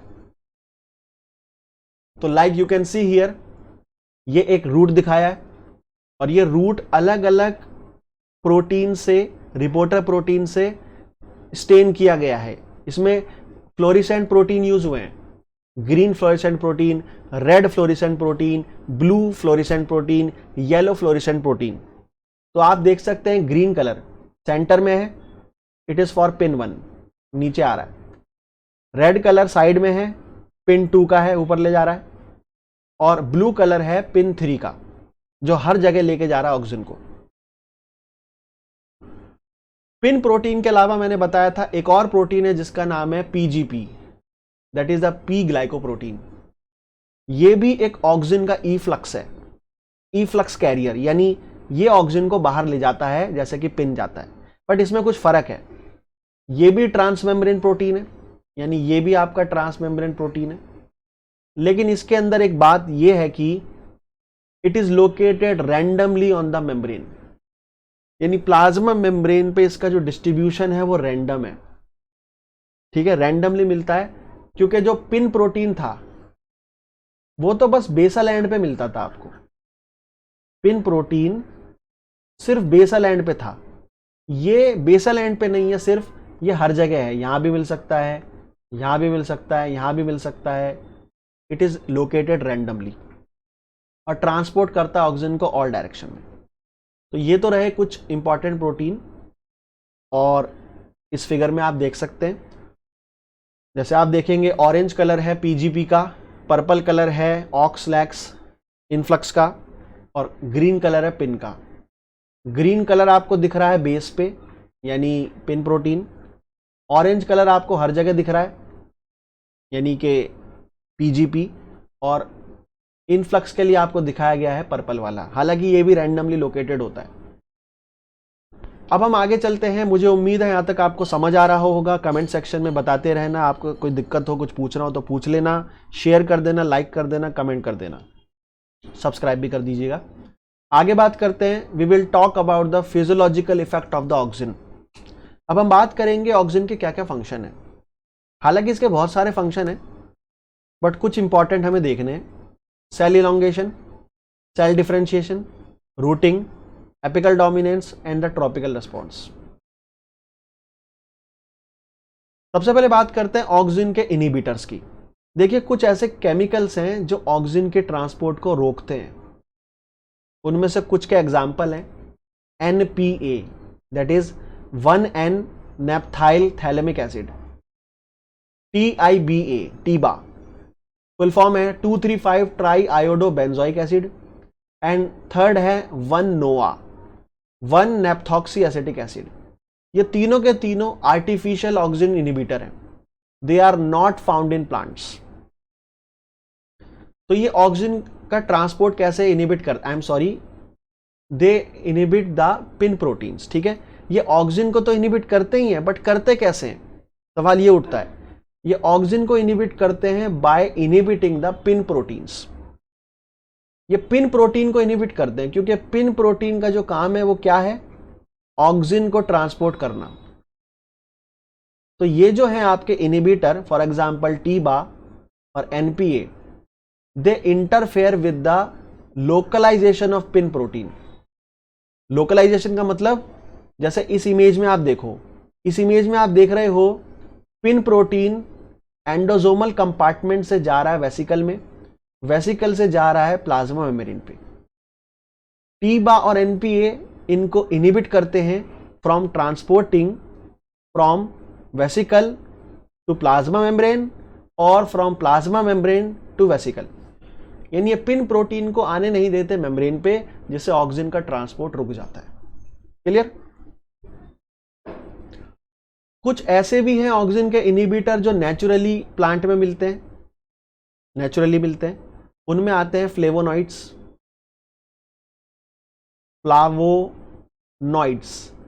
तो flavonoids are the natural inhibitors of auxin. Example है quercetin, it is the flavonol, and genistein. ठीक है, ये भी एक प्रकार का फ्लेवोनॉइड है। आगे बात करते हैं। आपका सबसे पहला जो फिजियोलॉजिकल इफेक्ट है जो बताऊंगा वो है सेल इलोंगेशन। ऑक्सिन सेल को लंबा कर देता है, इलोंगेट कर देता है, बढ़ा देता है। कैसे बढ़ाता है? एक थ्योरी है जिसका नाम है एसिड ग्रोथ हाइपोथेसिस। इस थ्योरी के अकॉर्डिंग ऑक्सिन कैसे काम करता है वो समझते हैं। ध्यान से सुनिएगा। यहां पे दिखाया जा रहा है एक सेल में है सेल वॉल और प्लाज्मा मेम्ब्रेन, जिसको यहां जूम इन किया है, जूम इन कर दिया। सबसे पहले क्या होता है, ऑक्सिन एक्टिवेट करता है प्लाज्मा मेम्ब्रेन पे प्रेजेंट हाइड्रोजन पंप को। मैंने आपको थोड़ी देर आपको पहले बताया था मैंने कि हाइड्रोजन पंप लगे रहते हैं प्लाज्मा मेम्ब्रेन पे, जिन्हें हाइड्रोजन एटीपीएस भी बोलते हैं। तो ऑक्सिन सबसे पहले इनको एक्टिवेट करता है। जैसे ही एक्टिवेट करता है, प्रोटॉन आपके पंप हो जाते हैं from the cytoplasm toward the cell wall, और सेल वॉल में हाइड्रोजन आयन की कॉन्सेंट्रेशन इंक्रीज हो जाती है। हाइड्रोजन आयन की कॉन्सेंट्रेशन इंक्रीज होने का मतलब है पीएच का कम हो जाना, यानी पीएच यहां पे हो जाता है एसिडिक, सेल वॉल हो जाती है एसिडिफाई, और एसिडिक पीएच एक्टिवेट करता है एक प्रोटीन को जिन्हें कहा जाता है एक्सपेंसिन्स। कुछ एक्सपेंसिन्स नाम के प्रोटीन्स पाए जाते हैं सेल वॉल में। इनका क्या काम होता है? इनका नाम क्या है? एक्सपेंसिन। ये एक्सपैंड करते हैं। तो क्या करते हैं ये? सेल वॉल बनी है सेल्यूलोज की, सेल्यूलोज बना है सेल्यूलोज माइक्रोफिब्रिल से, तो ये सेल्यूलोज माइक्रोफिब्रिल के बीच में हाइड्रोजन बॉन्ड को तोड़ देते हैं। तो सेल्यूलोज के जो मॉलिक्यूल हैं उनके बीच में हाइड्रोजन बॉन्डिंग होती है, एक्सपेंसिन उन्हें तोड़ देते हैं, कमजोर कर देते हैं, जिससे सेल हो जाता है लूज, ढीला हो जाता है सेल। और फिर पानी घुसता है जब सेल में, तो लूज होने की वजह से वो खिंच जाता है और लंबा हो जाता है। इस तरह से आपका सेल को इलोंगेट किया जाता है by the auxin. This is called acid growth hypothesis. ठीक है, तो यहां पे मैंने लिख दिए हैं एक एक step. Step number 1, auxin activate करता है हाइड्रोजन पंप को मेम्ब्रेन पे। हाइड्रोजन पंप एक्टिवेट होते हैं तो हाइड्रोजन को वो ट्रांसपोर्ट करते हैं सेल वॉल में, जिससे सेल का पीएच हो जाता है 4.5 एसिडिफाई। लो पीएच एक्टिवेट करता है एक्सपेंसिन्स को, जो हाइड्रोजन बॉन्ड को तोड़ते हैं into the in the cellulose microfibril, जिससे सेल आपका लूज हो जाता है और उसमें पानी भर जाता है, तो वो लंबा हो जाता है, खत्म। हाइड्रोजन जो पंप किए जाते हैं बाय द हाइड्रोजन पंप, उसका एक मॉडल है जिसे कहते हैं the IAA induced proton extrusion. तो एक मॉडल है जो हमें समझाता है कि प्रोटॉन कैसे पंप होते हैं बाय द ऑक्सिन।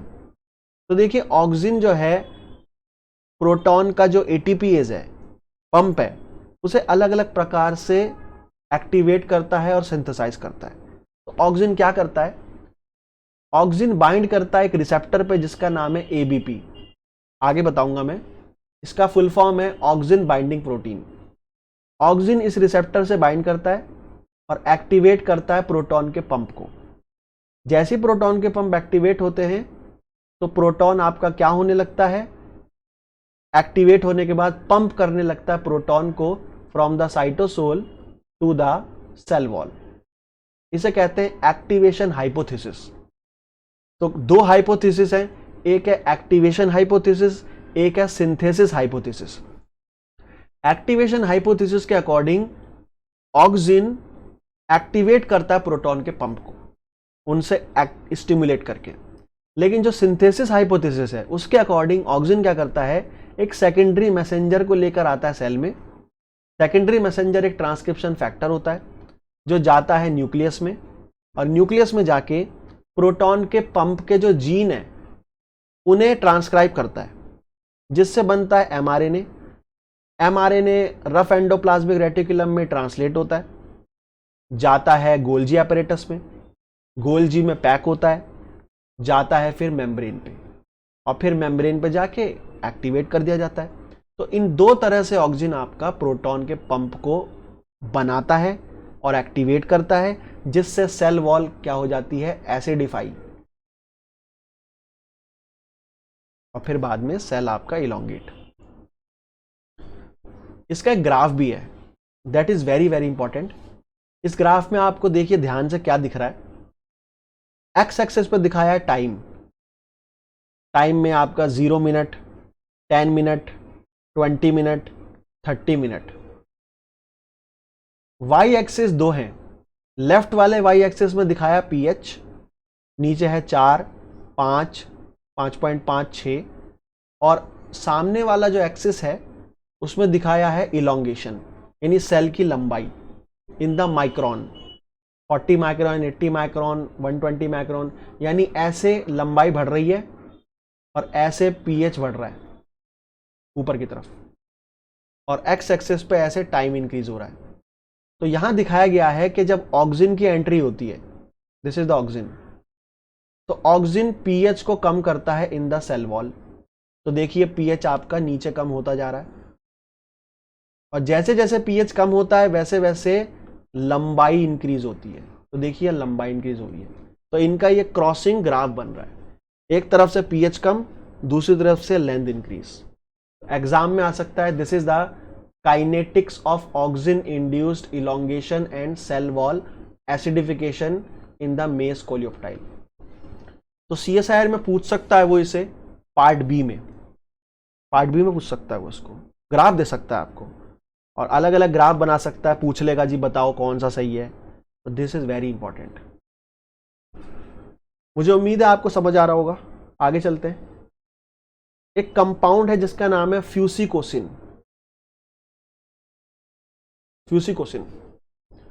फ्यूसिकोसिन आप ये कह सकते हो एक सिमिलर कंपाउंड है ऑक्सीजन के जैसा। ये कंपाउंड आइसोलेट हुआ एक फंगस से जिसका नाम है फ्यूसिकोकम एमिगडेली, और ये कंपाउंड बिल्कुल ऐसे काम करता है जैसे ऑक्सीजन काम करता है। रिसर्च के अंदर इसका बहुत ज़्यादा यूज़ है, लेबोरेटरीज में, प्लांट फिजियोलॉजी की जो लैब्स होती हैं वहाँ पे फ्यूसिकोसिन भी यूज़ होता है as an alternative molecule for the oxygen. Fusicoccin can also elongate the cell, ये भी सेल को लंबा कर सकता है by pumping the proton in the cell wall. तो याद रखना ये ऑक्सीजन के तरह सिमिलर जॉब परफॉर्म करता है फ्यूसिकोसिन। अगला फिजियोलॉजिकल इफेक्ट है ऑक्सीजन का, सेल डिफरेंशिएशन। अगर ऑक्सीजन की कंसेंट्रेशन इंक्रीज होती है तो ऑक्सीजन जाइलम को डिफरेंशिएट करवाता है, जाइलम डिफरेंशिएशन, और अगर ऑक्सीजन की कंसेंट्रेशन कम होती है तो ऑक्सीजन फ्लोएम को डिफरेंशिएट करवाता है। This is the fusicoccin. आगे बात करते हैं रूटिंग की। नेक्स्ट फिजियोलॉजिकल इफेक्ट, ऑक्सीजन जो है, अगर ऑक्सीजन की कंसेंट्रेशन बहुत ज्यादा है तो इट इनहिबिट द रूट, ये रूट के डेवलपमेंट को रोक देगा। ऑक्सीजन की कंसेंट्रेशन अगर कम है, it promote the root growth. तो याद रखना अगर ऑक्सीजन की कंसेंट्रेशन बहुत ज्यादा होगी तो वो रूट की ग्रोथ को कम कर देगा, जो मेन रूट होती है, टैप रूट, प्राइमरी रूट। और अगर ऑक्सीजन की कंसेंट्रेशन कम है तो प्राइमरी रूट की फॉर्मेशन को वो प्रमोट करता है। इसके अलावा ऑक्सीजन हाई कंसेंट्रेशन में एडवेंटिशियस रूट की फॉर्मेशन भी करवाता है। एडवेंटिशियस रूट क्या होती हैं, जो मैंने अभी आपको शुरू में दिखाई थी बैम्बू में जो थी। तो अगर आपको नहीं पता तो इस वीडियो को पीछे कर लेना। बैम्बू का एक फिगर दिखाया है, उसमें मैंने बैम्बू के बेस पर रूट्स दिखाई हैं, दैट आर एडवेंटिशियस रूट्स। अगला फिजियोलॉजिकल इफेक्ट है एपिकल डोमिनेंस। ये एपिकल डोमिनेंस क्या होता है? देखिए एपिकल डोमिनेंस का क्या मतलब होता है।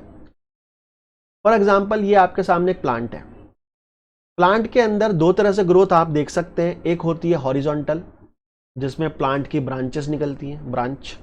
एक होती है वर्टिकल, जिसमें प्लांट वर्टिकली ऊपर ग्रो करता है।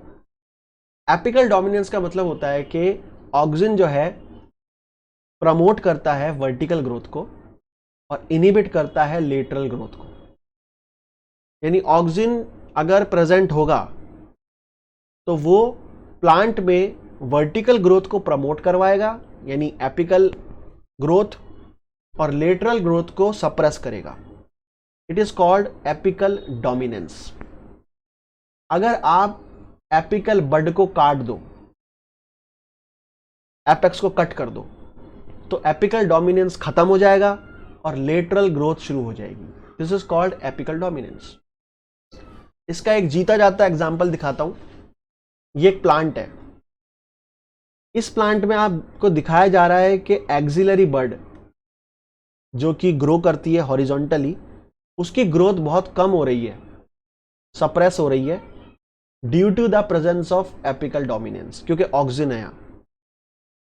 नेक्स्ट इमेज में मैंने कट कर दिया इसका एपेक्स।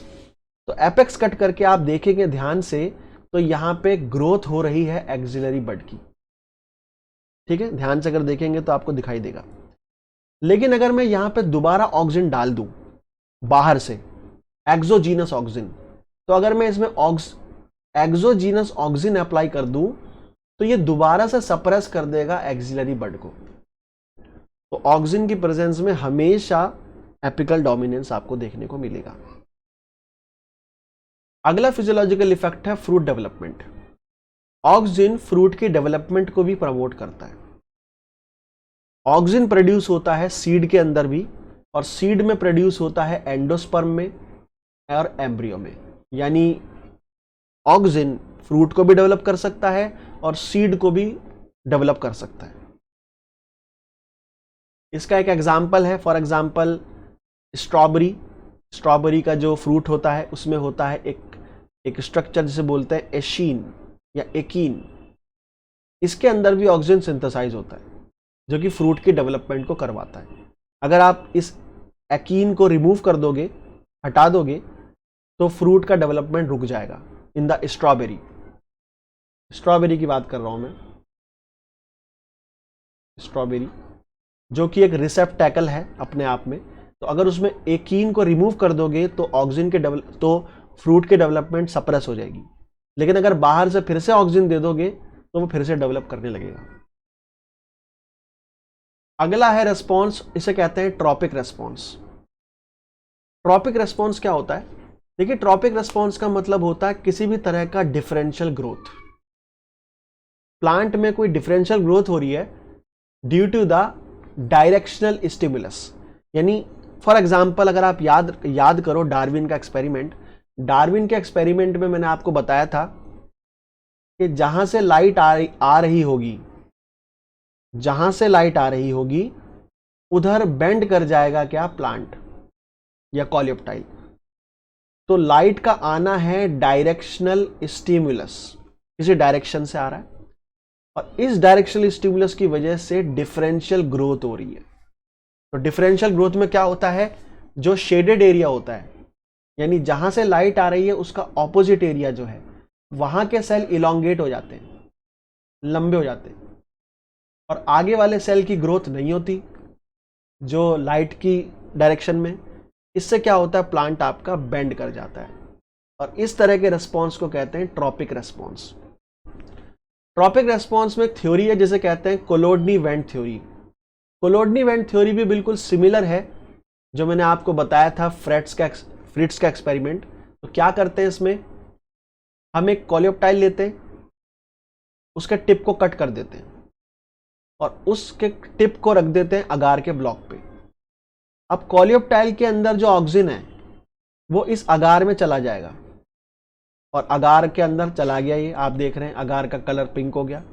अब इस अगार को अगर आप रख दो in the dark on the one half of the coleoptile, तो ये इस हाफ में जाएगा ऑक्सिन, इसे इलोंगेट करेगा और अगले ही पल इसको बेंड कर देगा। तो this is called Cholodny Went model. Fritz Went जो थे वो इन्वॉल्व थे इसमें। इसका एक और ग्राफ है, इट इज वेरी इंपॉर्टेंट। देखिए मान लीजिए कोलेप्टाइल है ये, कोलेप्टाइल में यहां से लाइट आई, जिस डायरेक्शन से लाइट आती है उसके ऑपोजिट डायरेक्शन में क्या होती है, ग्रोथ। सेल इलोंगेट होने लगता है, सेल लंबा होने लगता है, क्योंकि ऑक्सिन उसके ऑपोजिट डायरेक्शन जाने लगता है।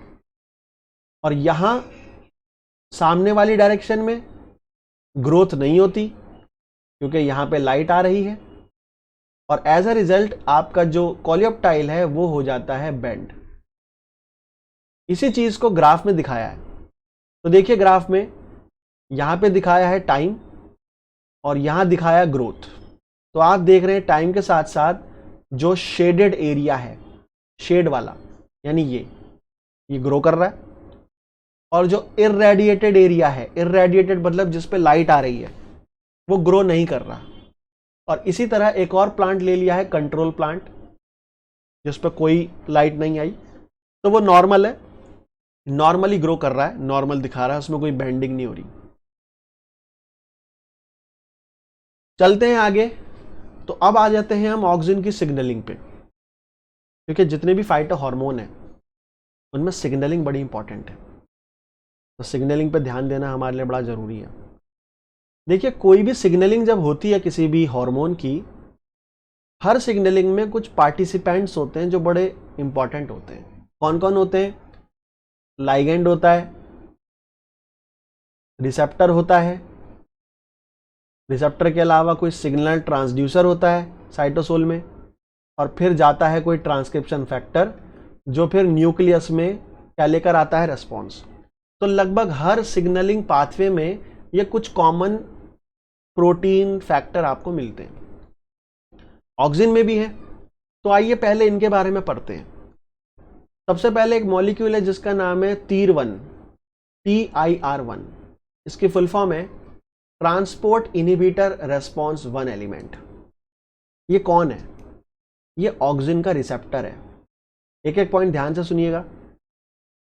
It is a receptor and it is found intracellularly, यानी सेल के अंदर मिलता है, ये मेम्ब्रेन पर नहीं है। Clear? It is found in cytosol, cytoplasm में मिलता है। It belong to F box proteins. F box protein generally वो प्रोटीन होते हैं जो यूबिक्विटिनेशन करते हैं, यूबिक्विटिन जोड़ते हैं, तो एफ बॉक्स से बिलोंग करता है। And it causes the regulation of the transcription. ये ट्रांसक्रिप्शन को रेगुलेट कर सकता है। कैसे करता है वो हम आगे देखेंगे। इस रिसेप्टर के साथ बाइंड करता है ऑक्सिन और बन जाता है ऑक्सिन TIR कॉम्प्लेक्स। दूसरा प्रोटीन है, इसका नाम है OXIAA, शॉर्ट में इसे मैं ऑक्स कहूंगा। ये कौन है? It is a transcription repressor. कौन है रिप्रेसर? रिप्रेसर कौन होते हैं? जो ट्रांसक्रिप्शन को ब्लॉक करते हैं, यानी ये वो है जो ट्रांसक्रिप्शन को रोकता है। तो इसका जो असर है वो ऑक्सिन के प्रेजेंस में और ऑक्सिन के एब्सेंस में अलग अलग होता है। अगर ऑक्सिन एब्सेंट है, सपोज करो ऑक्सिन नहीं है, तो क्या होगा? तो ये जो है प्रोटीन ऑक्स, ये बाइंड करेगा एक और प्रोटीन से जिसका नाम है ARF। फुल फॉर्म है ऑक्सिन रेस्पॉन्स फैक्टर, और इसको इनहिबिट करेगा। तो ऑक्स जो है ARF को इनहिबिट करता है in the absence of auxin. लेकिन अगर ऑक्सिन प्रेजेंट है तो ऑक्सिन इसे हटा देगा, ऑक्स को हटा देगा, ARF को कर देगा फ्री, और ARF फ्री होके न्यूक्लियस में जाके रेस्पॉन्स देगा। वो मैं आपको आगे दिखाऊंगा। इसके अलावा एक और प्रोटीन है जिसका नाम है ABP1। मैंने अभी थोड़ी देर पहले दिखाया था इसको, auxin binding protein. It is also the receptor for auxin. ये एक और रिसेप्टर है। ये पाया जाता है on the plasma membrane as well as in the cytoplasm और in the lumen of the ER। तो ये जो ABP1 है ये प्लाज्मा मेम्ब्रेन पर भी मिल सकता है, साइटोप्लाज्म में भी मिल सकता है, और ER के ल्यूमन में भी मिल सकता है। इसका फंक्शन क्या है? इसका फंक्शन मैंने बताया, प्रोटॉन की पंपिंग करवाता है ये सेल वॉल में। जो अभी थोड़ी देर पहले दिखाया था ना मैंने मॉडल, ऑक्सिन का मॉडल बताया था, प्रोटॉन एक्सट्रूजन का, इसका मेन काम ये है। इसका सिग्नलिंग में क्या रोल है अभी तक पता नहीं चला है, तो कंप्लीट सिग्नलिंग नोन नहीं है इसकी। अभी इस डायग्राम में आपको क्लियर हो जाएगा कैसे काम होता है। अब ध्यान से सुनिएगा। In the step number 1 auxin bind करता है अपने रिसेप्टर से जिसका नाम है तीर 1। तीर 1 से जब ये बाइंड करता है तो तीर 1 और ऑक्सिन का कॉम्प्लेक्स बनता है। ये कॉम्प्लेक्स जाके बाइंड करता है ऑक्स से। ऑक्स मैंने बताया, ऑक्स का क्या काम था, इनहिबिट करता था ARF को। जब ये तीर 1 बाइंड करता है ऑक्स से तो ये यूबिक्विटिनेशन कर देता है ऑक्स की, क्योंकि मैंने बताया था TIR 1 is a F box protein and F box are the ubiquitination protein, जो यूबिक्विटिन लाइगेज होते हैं। तो ये तीर 1 ऑक्स की कर देता है यूबिक्विटिनेशन, जिससे वो डिग्रेड हो जाता है बाय द 26S प्रोटियाजोमल डिग्रेडेशन।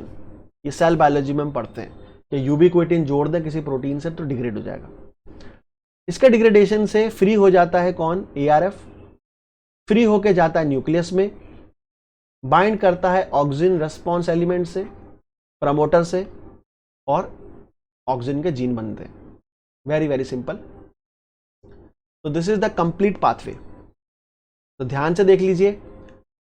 तो अगर किसी को समझ में ना आ रहा हो, कोई भी पॉइंट ऐसा हो जिसको ना समझ में आए, तो मैं उनसे रिक्वेस्ट करूंगा, आप मुझे कभी भी मैसेज कर सकते हैं मेरे मेल पर, अनअकैडमी पर, और साथ ही साथ आप मेरे चैनल पर भी सब्सक्राइब करके मुझसे पूछ सकते हैं क्या क्या आपको डाउट है। तो देखिए क्या होता है, यहाँ पे आप देखेंगे स्टेप नंबर 1 पे ऑक्सिन का जो ARF है, ऑक्सिन रेस्पॉन्स फैक्टर, या जो भी है ये जो बताया था मैंने, ये ऑक्स के साथ बाइंड करता है और ऑक्स इसको इनहिबिट करता है।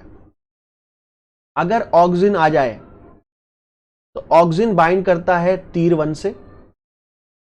तीर 1 एक यूबिक्विटिन लाइगेज है जो यूबिक्विटिनेशन कर देता है ऑक्स की, जिससे वो 26S प्रोटियाजोमली डिग्रेड हो जाता है। एंड देन ARF आपका फ्री हो जाता है।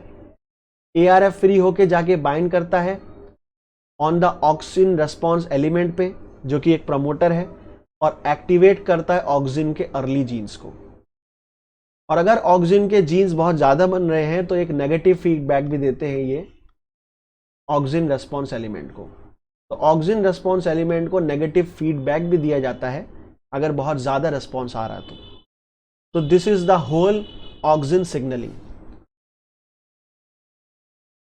तो इसी के साथ आज का टॉपिक समाप्त होता है दोस्तों। मुझे उम्मीद है आपको ये टॉपिक पसंद आया होगा। अगर आपको ये टॉपिक पसंद आया है, ये क्लास अच्छी लगी है, तो कमेंट सेक्शन में आप मुझे बताइए। अगर आपको पसंद नहीं आती है तो भी आप मुझे बता सकते हैं, ताकि मैं खुद को इम्प्रूव कर पाऊँ आपके लिए और बेटर। किसी भी तरह का कोई डाउट है तो आप मुझे कभी भी मेल कर सकते हो। मेरा मेल ID है msalmanunacademy@gmail.com। इसके अलावा मुझे अनअकैडमी पे आप फॉलो कर सकते हो। मैं एक अनअकैडमी एजुकेटर हूँ, वहाँ पे भी मेरे क्लासें होती हैं अलग अलग टॉपिक्स पे। इंस्टाग्राम पे आप मुझे फॉलो कर सकते हो। टेलीग्राम चैनल है मेरा, मोहम्मद सलमान अनअकैडमी ग्रुप है, उसको ज्वाइन कर सकते हो। वहाँ पे बहुत सारे स्टूडेंट्स हैं। और अगर आपको ये नोट्स चाहिए तो इसके लिए भी आप मुझे मेल कर सकते हो। I will send you the notes. और अगर आप सब्सक्राइब करते हो अनअकैडमी पे तो आप मेरा रेफरल कोड यूज़ कर सकते हो जिसका नाम है msalman live, और आपको 10% डिस्काउंट मिलेगा। तो please do subscribe the channel, press the bell icon and like and share. और मैं आपको मिलूंगा अगले सेशन में।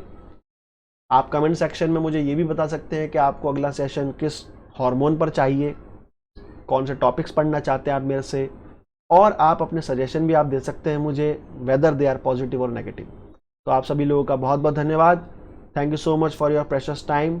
God bless to all of you and all the best for your examination. Take care.